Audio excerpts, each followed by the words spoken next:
The thunder of hooves, the clash of swords, the cries of the fallen. Though the weapons change, the agony of war remains eternal. From the earliest pages of Genesis to the darkest prophecies of Revelation, the Bible speaks of conflict. Not just of battles, but of the heart of humanity entangled in its destructive grip. When nations clash, what does the ancient text reveal about the divine gaze upon such turmoil? The Bible doesn't shy away from the brutality. It describes sieges, famines, and the conquest of kingdoms. It shows us kings and armies, strategies, and betrayals. But it also reveals a deeper truth. Behind every human struggle, there is a divine perspective. Consider the book of Judges, where cycles of oppression and deliverance unfold. Time and again, the people of Israel face enemies. Sometimes, God raises up a deliverer. Other times, the suffering is a consequence of their own choices.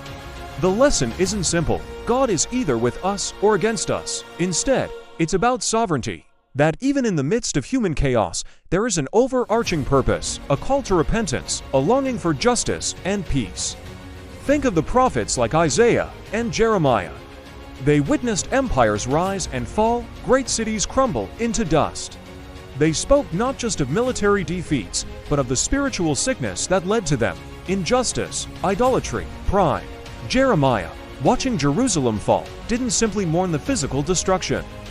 He lamented the spiritual brokenness of his people.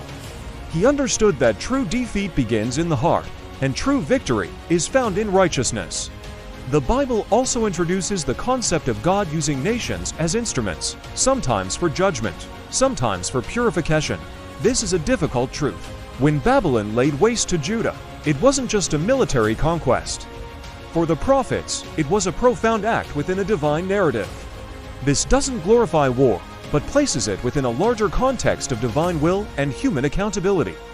It speaks of a God who is not distant, but intimately involved, even when that involvement takes forms we struggle to comprehend. But perhaps the most profound biblical insight into conflict comes through the theme of restoration.